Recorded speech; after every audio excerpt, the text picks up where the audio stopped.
Welcome back to Ships at War. It's like ship sinking simulator, but with guns. Now what's interesting is there's this thing called Marathon. Face an increasingly difficult threat where bigger warships arrive with each wave. That's an interesting mode that we could play in the future if you guys want to see it. Now there's a number of new ships that have been added to the game that I want to check out today. First is the German destroyer, the KMS. Well, actually it's the KMS Z16. We've also got the Japanese battleship, the Nagato, which if you look at the price, it's actually more expensive than the Yamato. Could this be the new super battleship? And we have the German cruiser, Zabluka. I don't know about you, but I'm really excited to see the Nagato. But before we do that, let's see just how powerful this German destroyer is. Oh my gosh, we have a fast forward button now.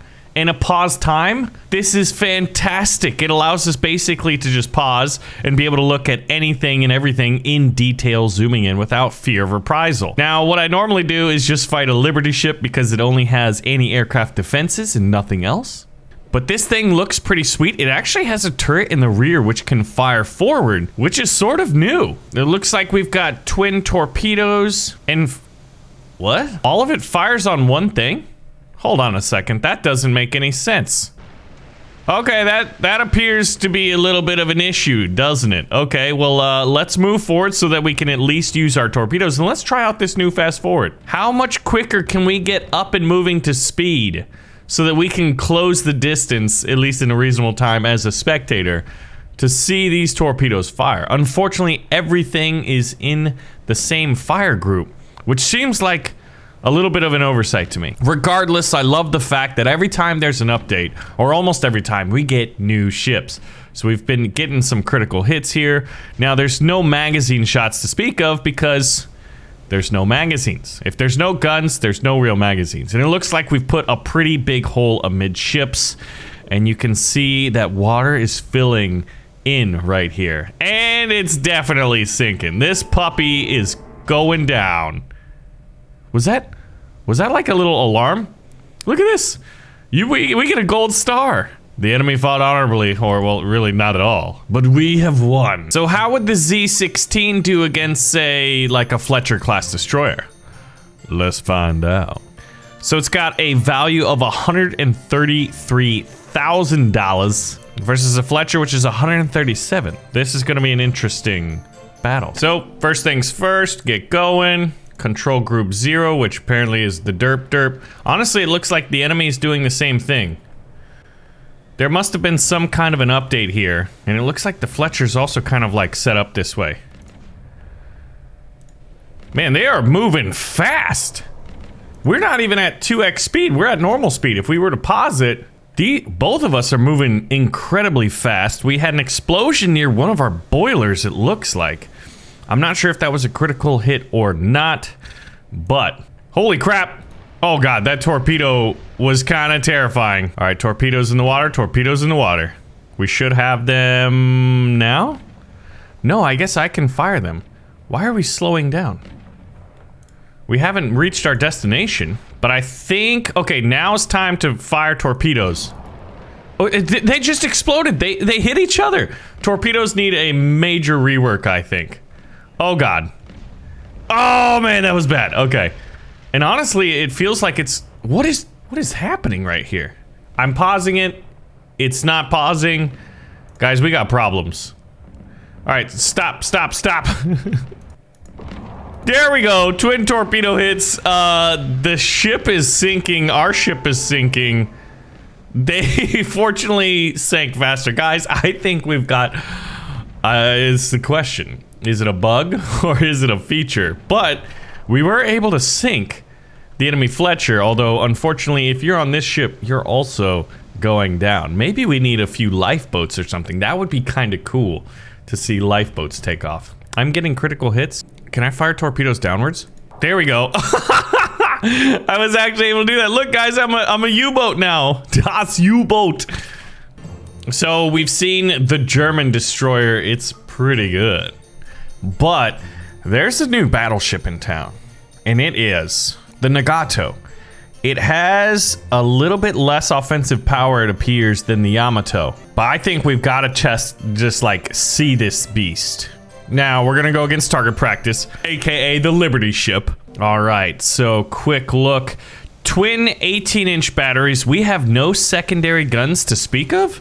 Now, if you look at the Yamato, you've got 2 secondaries that are 14-inch batteries, and then you have the 2 primaries, both of which are 18-inchers. Like, at least forward-facing guns. I don't really look at the rear-facing ones since you can't really use them. Furthermore, you also have some torpedo bombers available on the Yamato. So back to the Nagato here. Yeah, you only have your forward-facing and rear-facing 18-inch gun batteries. That is it. The smokestacks are very interesting. This one's kind of swept back and this one's a twin. Intriguing, to say the least. Now, does this in theory make us more difficult to crit? We were more expensive. Do we have more armor? Well, after we test out these guns, because we are just going to shell this Liberty ship quite literally, we're gonna have a Nagato versus the Yamato and see who's the biggest and baddest out there. These shells are, I guess the big 18-inchers a little bit more inaccurate. Like when you look at like where we're firing at the center of the ship. But we're definitely, oh, those were 2 critical hits. Oh my gosh, it looks like it's taking on water in the front already. You can see the water. Like when an armor pierce starts filling blue, that's like the game's visual indication, hey, this thing is, it's sinking. So unfortunately, good old Liberty ship. Couldn't those things be like mass produced in a week or something like that? That was incredibly fast. Now it is time for the clash of the proverbial titans. Now in the past, we do know that the Yamato seems to just have some critical weaknesses. I'm not entirely sure what it is, whether it's the game or whether it's properly modeled in the game. And it's the ship's design, but hey, let's find out. Shells away. They've also got torpedo bombers. I don't know. I feel like you just have to probably give it to the Yamato in terms of sheer firepower, although this needs to be fixed. Armor hit, magazine hit? Did they magazine us or did we magazine them? We're getting critical hits, torpedoes in the water, torpedo bombers. I want to pause this thing, but there we go. It did pause. Okay. They're still shooting. Okay. They're more like guidelines anyway. They're not entirely working. How are we doing? We probably just got hit with torpedoes. Did the magazine hit here? No, that's just kind of like the structure of how it worked. Now, we're going to be looking... I think by having less guns, I guess in theory we have less magazines to explode? And I think what we need is, like right here, it says all these hits. It's just doing everything at the same time. What we need is different ones, like left for the ship on the left and right for the ship on the right. Okay, magazine hits. The front most 18-inch battery is kaput. No magazine is found. Armor penetration chance 50%. That's interesting. Class reload bonus 50%. Reload time 12.3 seconds. Magazine size of 70. We're getting a lot more information. Or maybe it's just that this is the first time I've looked at it. I think we're definitely doing better despite the fact that they have torpedoes. Look, the front of my ship was absolutely blown off. And it looks like our rudder actually has issues.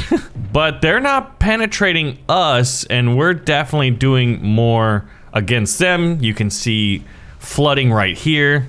I'm not seeing their torpedo bombers taken off. They probably have to reload. Although I think it's a little unfair. Like, this is supposed to be a scout spotting plane, at least historically, right? But they have a B5N2 torpedo bomber in its place. Oh my god, their turret just disappeared. It just disappeared. That should have been like a critical explosion or something. I mean, how did... There's magic going on here. I believe it is a solo developer. There's a magazine hit, I think, near the rear right there. Okay, something's going on here. Like, look at this. If you're the Yamato's captain, you're like, well, we're missing both of our primary turrets on the front. I've only got a 14-inch gun battery. I think it's time to put up the white flag. Or maybe just go as fast as we can in the opposite direction. Oh, big magazine hit. Structural issues. One of their secondary batteries is basically just loosely hanging on by dental floss and fruit roll-ups, it looks like. But I think Sun Tzu did have a saying where it's like, if you ain't got no guns, you gonna get wrecked, dude. Oh my gosh, more magazine explosions. I kind of wish magazine explosions were more dynamic. There's a lot of things that visually I think would make this game like far more entertaining. And we might get there one day. So now if I speed it up, does it actually speed up? Magazines. Oh my gosh. Magazines in the front.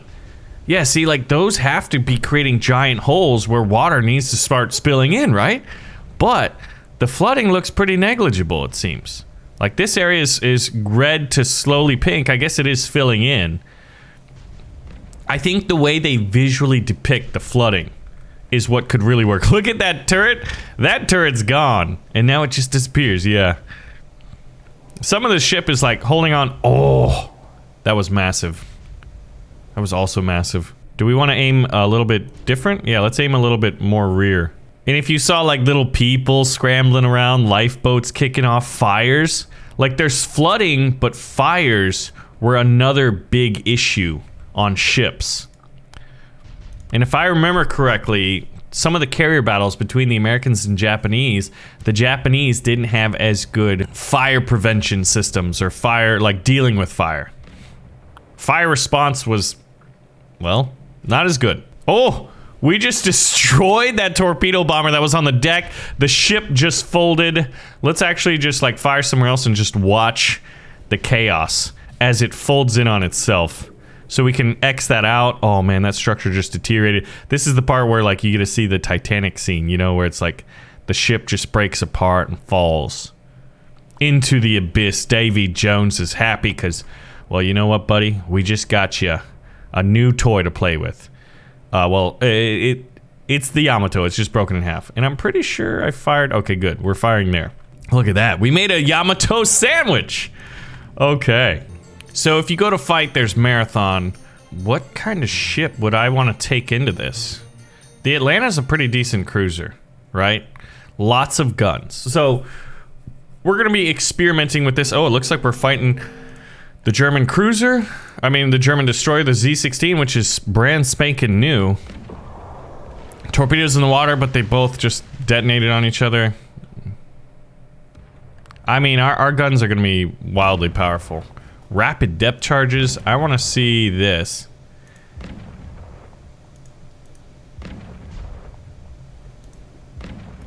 There we go. Rapid depth charges so we can deal with submarines. I love that. I love that that's a thing. We're going to need to constantly adjust our fire because this destroyer is going full steam ahead at us. And we've got to take it out before it can close the distance and you actually use those torpedoes. This looks like a pretty good salvo right here.